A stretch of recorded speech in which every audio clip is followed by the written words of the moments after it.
January 1919, an impressive Soviet delegation headed by German citizen Ludwig Martens secretly arrives in New York. This man is not a member of the Bolshevik Party leadership, but the secret mission he carries out will play a very important role in Soviet history. It is with this mission that the disappearance of a huge mass of gold from the Russian Empire will be associated.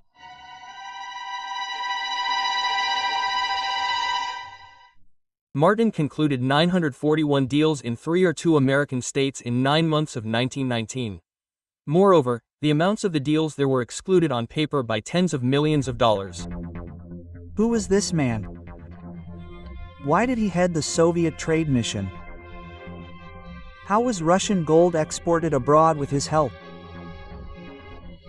And where could about 700 tons of precious metal have disappeared in just the first few years of Soviet power?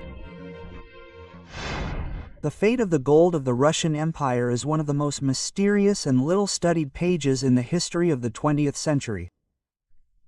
The gold that disappeared during the years of the Revolution and Civil War ended up at the center of world political intrigues and secret economic games.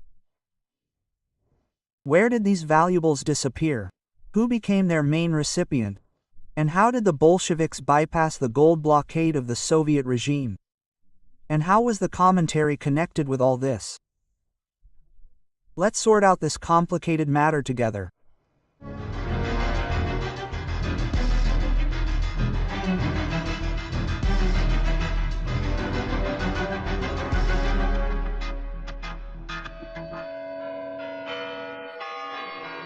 Watch right now how Stalin's rise to power affected the fate of the missing gold reserves. Stalin was a man who could not be missed by any sparrow, let alone all these tons of gold. Why were the funds that were transferred to the commentary not accounted for anywhere? And who ended up with them? The committant practically did not take out gold, bank gold, but the pebbles, yes, the largest collection of jewelry, all of these expropriated by the Bolsheviks, was the Lish's storeroom. Everything was littered with valuables. How much gold of the Russian Empire did the Bolsheviks receive, and where did it disappear shortly after the October Revolution? The end of the 10th and the beginning of the 20th century are called the period of the Russian economic miracle. In just a few decades, the Russian Empire increased agricultural and industrial production several times over, started serious funding for the formation of national defense. The country's population grew by 1/3 during these years, and most importantly, a colossal gold reserve was accumulated. By 1914, Russia was the richest country in the world. Rich, of course, not in terms of the standard of living of its people, but in terms of gold reserves. 1,311 tons of gold. 1,311 tons of gold. It would seem that these are enormous values, but the lion's share of them disappeared even before the October Revolution.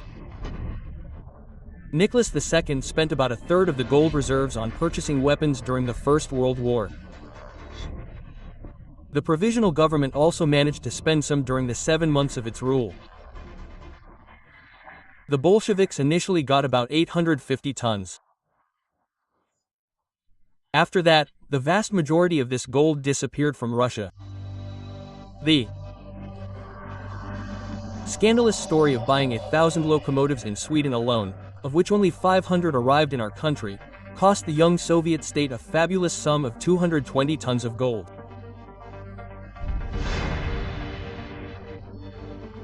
And at the same time, the authorized representative for purchases, Yuri Lomonosov, the man who was responsible for this suspicious and clearly disadvantageous for the country deal, was not only not punished, but immediately after interrogation at Lubyanka, he was released and further investigation was stopped.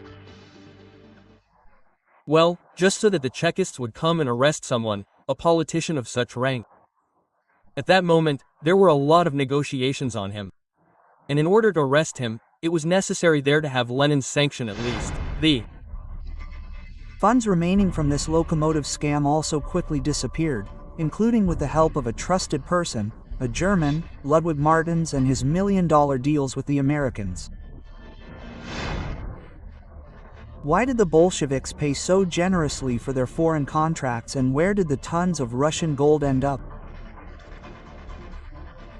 We found the answer together with the historian Alexander Mazhikin. These are the questions I took up. I dug up this story. Well, now I have come out. I am talking about the documents that disappeared there. It is unclear where, with the party's gold in 1920-1. This was also all classified, and only now is it emerging. A truly complicated story. I think that before investigating the disappearance of 700 tons of gold, it is necessary to dwell in more detail on earlier expenditures. How did Kolchak end up with some of the gold, and what happened to him next? What did the Bolsheviks pay the Germans for, and why did many of his comrades call Lenin a traitor after that? So, first things first. The Brest Peace. The first major expenditure of the gold reserves of the Russian Empire was 92 tons of gold, which the Bolsheviks used to buy off the Germans. What did they use this money for? As is known, the first decree of the new revolutionary government of Russia in October 1917 was Lenin's Decree on Peace, which was unanimously adopted by the Second All-Russian Congress of Soviets. By this document, the workers' and peasants' government proposed that all the warring countries and their peoples immediately begin negotiations on a just democratic peace without annexation and contributions, or, to put it simply, without seizing foreign lands and without exacting monetary compensation from the defeated countries. However, the governments of the warring countries did not deign to pay attention to this document, except for Germany, which was extremely interested in this peace. In November of 1917, the Germans announced their agreement to begin peace negotiations with the Soviet government. And already on December 9 of 1917, these negotiations began in the border town of Brest-Litovsk. According to the Brest Peace, the Bolsheviks were not required to pay any contributions. The peace was without contributions, but there was such a tricky clause that the parties had to agree on the mutual offset of economic claims as a result of the war, because the Germans occupied part of the territory of Russia and were actively buying up property on the territory of Russia, because the owners were giving it away in anticipation of nationalization. And when they carried it out, they nationalized everything that the Germans had bought up. And the Germans widened their eyes and said, "What kind of robbery is this? You took ours." And Lenin agreed on 250 tons of gold and cash, that we would compensate for this damage. That is, this was not only the Brest Peace. Lenin was faced with a difficult choice, a split in the party or peace with the Germans, and he chose the latter. He was accused of treason. On February 23, only 7 members of the Central Committee voted for the signing of peace. 4 were against and 4 abstained. Ilyich, the Brest Peace was not easy, but, fortunately, only the first 2 echelons of gold, about a third of the promised amount, were sent to Germany. Well, then the German Revolution broke out. Lenin sighed with relief. 92 tons of gold were gone. The Entente later confiscated them, and some of the gold remains. Another expense item is the money that the White Guards took during the Civil War. According to various estimates, this is from 180 up to 250 tons of gold. Kolchak's gold. Even under the Tsarist government, when things became unsettled in St. Petersburg, Nicholas II ordered that almost the entire gold reserve of the country be removed away from the center, to Kazan and Nizhny Novgorod, where, as he believed, the wealth of the Russian state would be safe. But when the Civil War began, Kazan, along with part of the gold reserve, ended up in the hands of the White Guards. A share remained, that one in Nizhny, it remained for Lenin. Accordingly, Lenin is left with slightly more than 100 tons of gold, which, well, in small amounts can be used to help the communist movement in different directions. Meanwhile, the lion's share of the gold reserve of the Soviet state captured in Kazan begins its journey to the east of the country. Since the government of the provinces captured by the White Guards was headed by Admiral Kolchak, the gold expropriated from the Bolsheviks was called Kolchak's gold. There are many versions and legends about the fate of these valuables, but to this day no one can say exactly how much gold Kolchak got it.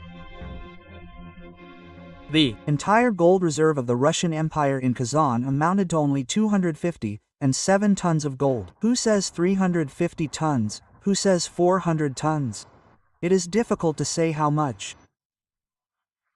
There's more than 600 tons of gold, silver, a huge amount.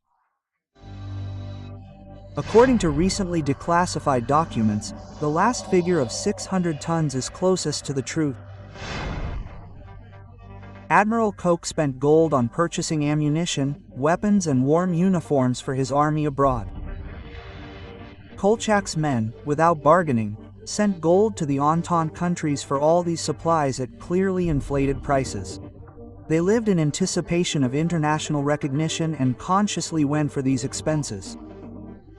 But the so-called Allies were in no hurry to recognize Kolchak's dictatorship.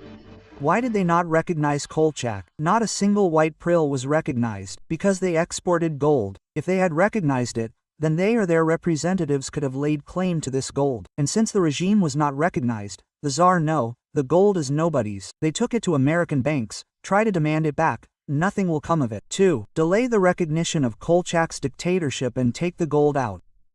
This was the strategy of the Allies. Kolchak himself was of little interest to them. They were interested in the gold, which they were eager to get by any means. In addition, the admiral was intractable and did not want to share. The former Allies found more accommodating candidates for the removal of the gold train. The Czechoslovak Corps, which was formed back in Tsarist Russia from volunteers, Czechs and Slovaks, willing to fight Austria-Hungary for the independence of their homeland, but by the will of fate the Corps turned its weapons against the Bolsheviks. What did the Czechs do? The Czechs did not support Kavchek, but agreed with the Americans that they would control the entire transit and, accordingly, any movement of gold was under the control of the Czechoslovaks. The gold reserves first moved east, to Tumen, and already in December in the 19th year, when the Czechist power had declined, he went to Irkutsk. The Irkutsk police center blocked their way. The partisans said that, so to speak, we need Kolchak and gold, all this is not yours. Or we will not let you through, then we will surround you here and you will have a grave here. And in this situation the Czechs said, well, this is, in general, not our war. Take Kolchak, gold. The Soviet government did not let gold go to what remained on the territory. The Czechs handed over to the Irkutsk authorities about 317 tons of gold out of 600 tons that left from Kazan. When these 317, well, there are different figures too, but about 317 tons returned, they perfectly supplemented the more than 400 tons that Lenin already had. And we remember that in 1918 he was left with more than 100. Where did the other 400 tons of gold come from, which, by the way, soon disappeared along with the remnants of the Tsar's gold reserves that returned from Irkutsk? Expropriation of the expropriators.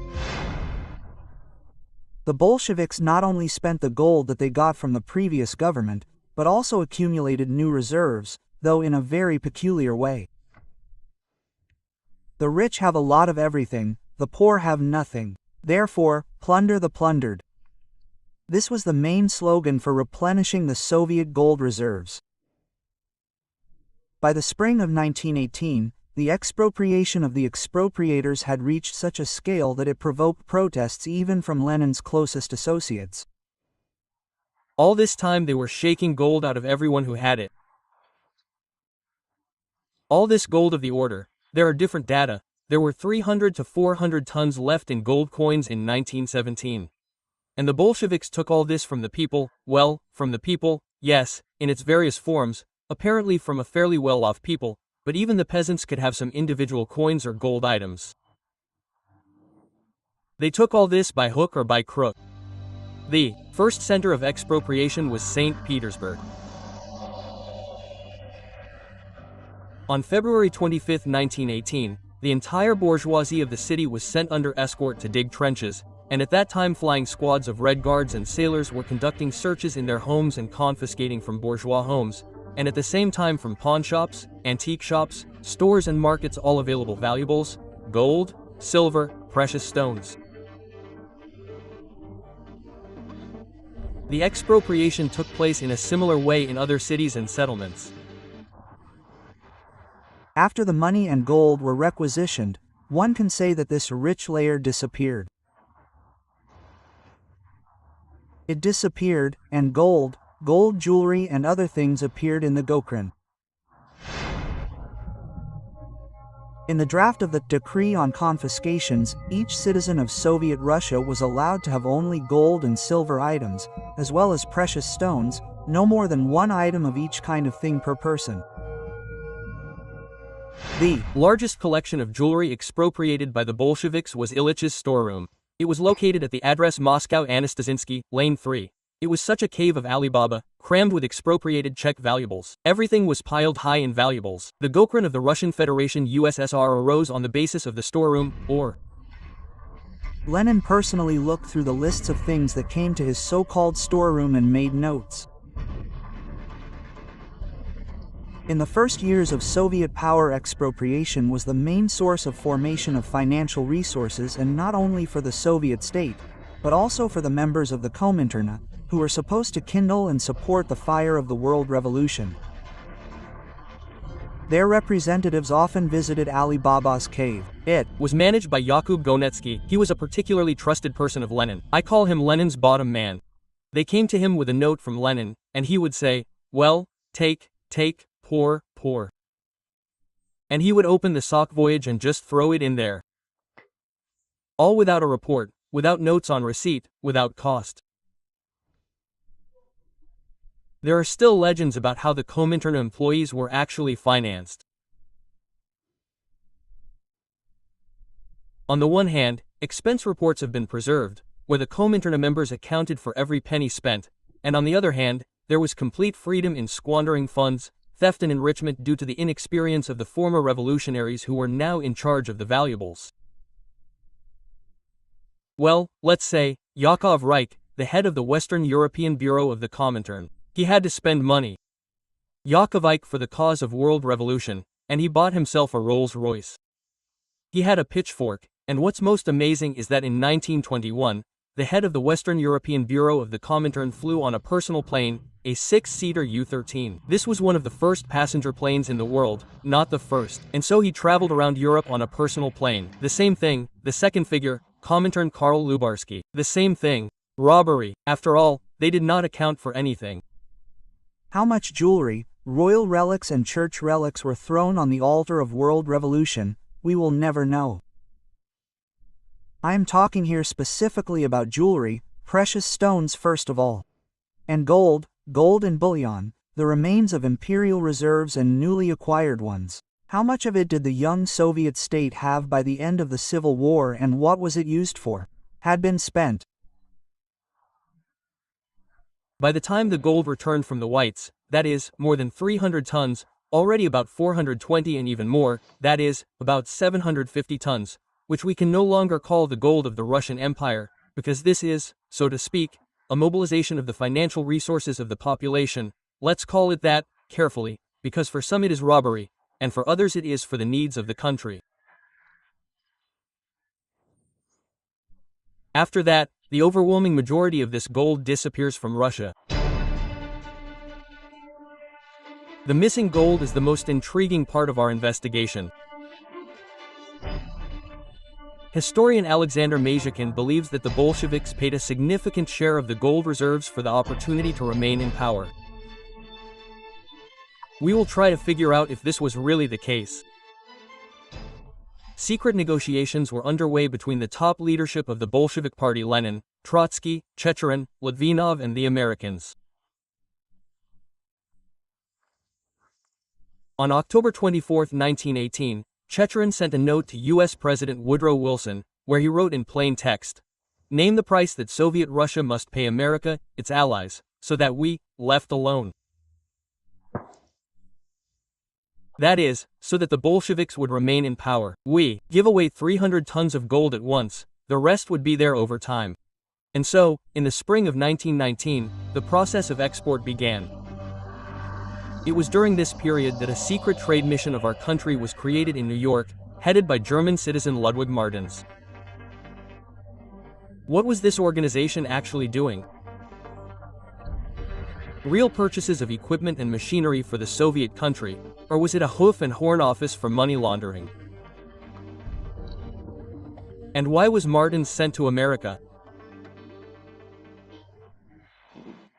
Well, he is a fairly old friend of the Bolsheviks, who went down in history as the creator of our mission in America. They tried to, establish trade, because the task was to gain recognition, to enter international markets. This is such a constant line of Soviet foreign policy, well, one might say, Leninist foreign policy. And I do not see anything particularly reprehensible in it. An unrecognized state is trying to get out of this gray zone of non-recognition. However, Alexander Mazhikin found about 1,000 previously unknown documents that confirm his version. The Bolsheviks were buying off the Entente, because they had practically shipped their entire gold reserves abroad. Why? The answer is simple: to retain power. What is the logic of the Bolsheviks? Let's try to restore it. How much gold does the country need? Well, just a little bit. And what is it supposed to do in the country? They left a few dozen tons for some urgent needs. The rest we send to places where this gold can be used somehow. Lenin said in 1922, "You must place all your gold and foreign exchange reserves around the world, where you can buy something useful." We are starting to plan the LRO, we are restoring the transport network, that is, essentially laying the foundations for industrialization, on the other hand, for foreign policy needs. We are deploying intelligence and, at the same time, lobbying groups for the communist project called Comintern. Yes, we are creating communist parties, and all this requires funds. But how can we legally ship gold abroad if the Entente has imposed a gold blockade against the young Soviet state and did not recognize the Bolshevik government as legitimate? All banks, all foreign organizations were prohibited from accepting gold or any other valuables as payment from the Bolsheviks. The only way to buy bread, the only way to buy machines, trains, tractors, and so on, was to pay in gold. But in almost all European countries, the gold that the Soviet government could provide was confiscated, because the white migration monitored this very strictly, so that everything that belonged to the Russian Empire was placed under arrest. We will not give the Tsar's gold to the nasty Bolsheviks, and so on. Therefore, naturally, a lot of different methods were used. In this hopeless situation, the People's Commissar for Foreign Trade Leonid Krazin proposed the only possible way out: to agree with one of the border countries on the illegal transfer of gold. In fact, this was the world's first offshore zone. The Soviet government managed to agree on its creation in the Baltics. The governments of Latvia and Estonia allowed the unhindered export of any valuables, including gold and precious stones, through their banks and borders, in exchange for mutual recognition, monetary compensation and the transfer of border territories to them, which they considered theirs. And when negotiations began first with Estonia, the Estonians said, "Dear friends, first of all, you need this more than we do. We are part of the Russian Empire. So, part of the gold reserves are ours." Therefore, in addition to the border, which was established mainly along the demarcation line of the troops, that is, the Estonian troops, where they were, received that. It differs from the current border. As is known, the Estonians received 11 tons, Latvia a little less, Lithuania also a little less, but they also received about 3 tons, I think. Through the so-called Tallinn corridor, the gold was delivered to Sweden. There it was melted down and stamped by the royal banks of Sweden, and then sent to European exchanges in Amsterdam, Berlin, London, Paris. From there it went to different banks. But the main recipient of the gold was the Federal Reserve Bank of New York, where the Bolsheviks were going to transfer the promised 300 tons of gold. The German Ludwig Martens, who headed the secret mission in America, was supposed to help do this. And so, in the spring of 1919, the export process began. How did it happen? It happened there were various cunning schemes. Let's say, Martens concluded 941 deals in 32 American states in 9 months of 1919. And as a result of all these deals, goods worth $200,000 were imported to Soviet Russia by the USA.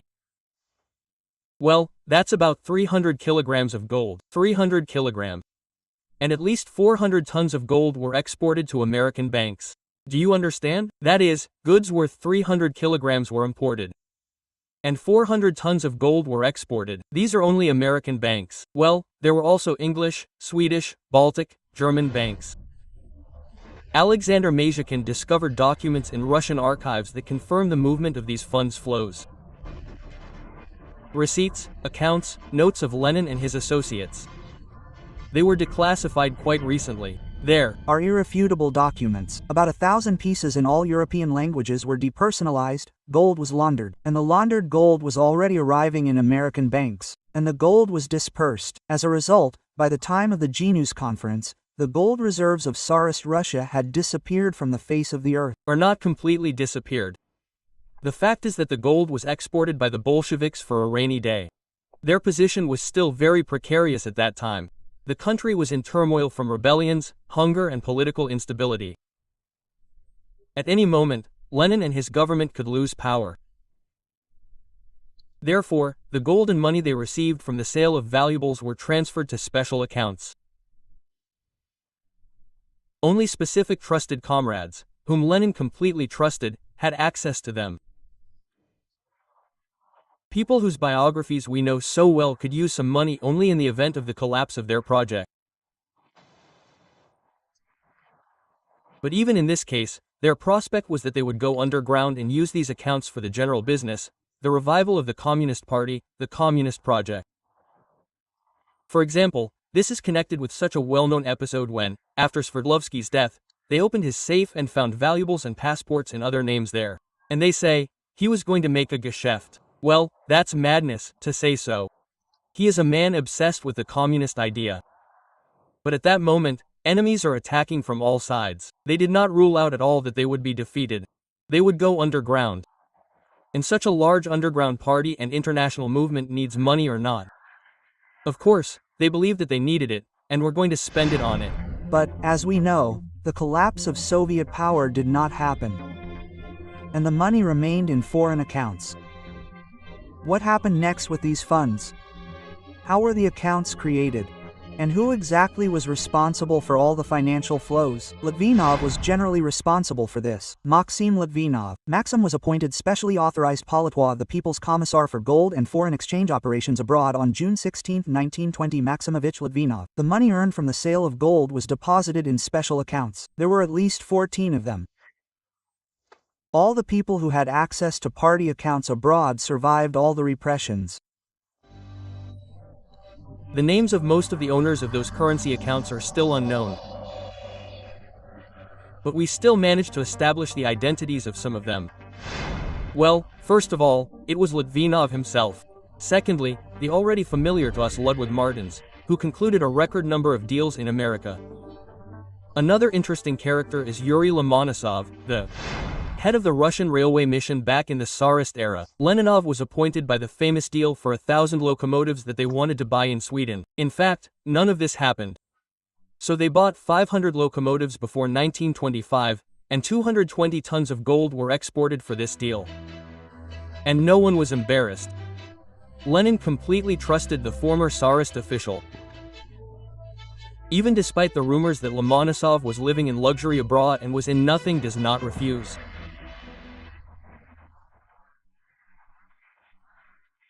If something stuck in his pocket, it is incomparable at all with the scale of these expenses, because we are talking about the fact that about, say, 600 tons were transferred abroad, of which, well, about a quarter went to this operation.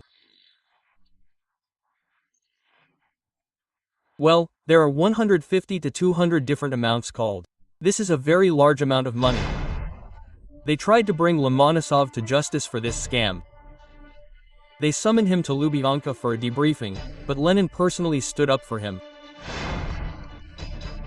After the leader of the proletariat fell ill due to a stroke, Dzerzhinsky reopened the case, but soon for some reason was forced to release Lomonosov again. What is the secret of such impunity? They say, this money was stolen. No, that's not how it works. These were people of action, and they had a lot of business. Various shadow accounts were created, with the help of which purchases of the most diverse kinds for the needs of the Soviet economy. So in this case, there is absolutely no evidence of any private corrupt interest.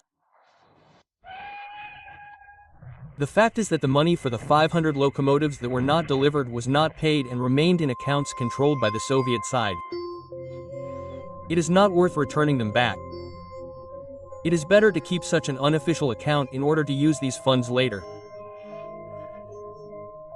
Until Soviet Russia was recognized, only such shadow accounts allowed trading operations abroad.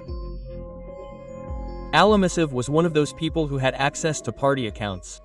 He had account number 14, which follows from Lomonosov's interrogation by Dzerzhinsky.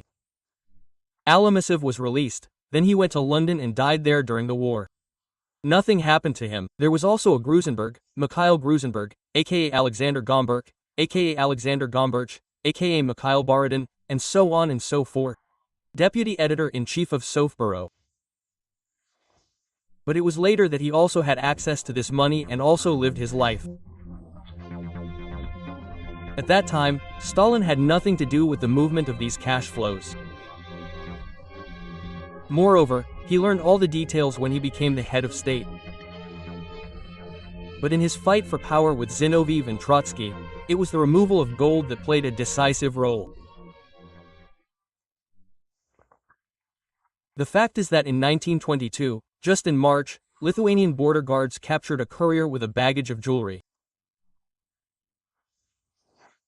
He was interrogated, and it turned out that these jewelry, which he was carrying to the church, belonged to Zinoviev, they reported to Stalin. He was obliged to know this, as the People's Commissar of the Workers' Peasant Inspection, and when these elections were taking place, he invited Zanov, put these materials on his desk. With the baggage of jewelry, which he was taking out, Zanov knocked her out of the game for the title of General Secretary, and Trotsky was the same. Through Trotsky's American uncle Abram Zhivotovsky, the Soviet government purchased a large batch of shoes for the Red Army from American military warehouses with soles made of pressed cardboard. The boots became unusable at the first rain, and the Red Army found itself barefoot. And about 60 tons of gold for 65 million gold rubles were spent on this. Well, somewhere around 55 tons of gold was the minimum spent on buying these shoes. Only this scam surfaced. Stalin put this scam on Trotsky's table for a little gold, which turned out to be thrown to the wind, and about his connections with Abram Zhivotovsky and with bankers. That is, he knocked Trotsky out of the game, and in the end, he became the general secretary. He had dirt on Zanov and Ivan Trotsky. Stalin became the general secretary of the party. That's how it was. Even in the position of People's Commissar of the Workers' Peasant Inspection, Stalin began to fight fabulous thefts of valuables. Already at the beginning of the 21st year, several Soviet officials and so-called alien elements who had attached themselves to Soviet power were arrested. So, first they really just took it out. You can transfer it, well done. But already in 1921, a control commission was created, which began audits, because the communists themselves really complained that there were slobs. There were just those who had gotten in the way, who spent too much on themselves. And these complaints were heard in Moscow.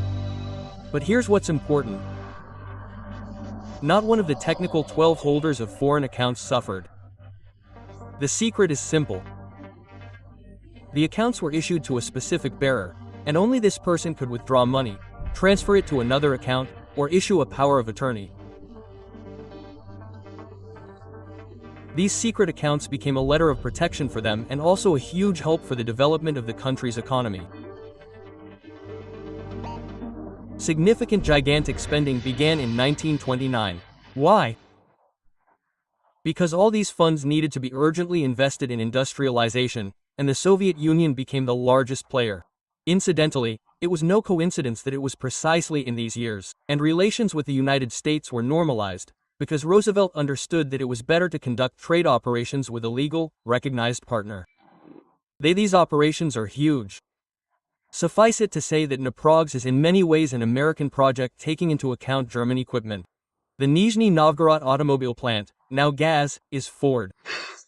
It's just that all this is huge money. They went there, were paid for, well, for example, in gold or dollars or some other currency, pounds, then all this was needed by the Soviet country. Therefore, to say that there is some story when the Bolsheviks stole money, and then good comrade Stalin appeared, who simply used this money, so to speak, well, for the needs of the Soviet country. This will be incorrect, because everyone used it for the needs of the Soviet country. It turns out that the wealth of the Russian Empire was not all lost, and most of it still went to the Soviet state. Although not immediately. From the party gold, which was taken out in case of loss of power, it turned into a second gold reserve of the Soviet Union abroad and more than once helped our country out in difficult periods. And then, this is already the topic of another story. A huge empire of the NKVD of the East appeared Siberia, which began pumping from the Magadan region, from Priskoyen and so on. Gold in the Soviet Union again became a powerful state with a huge gold reserve.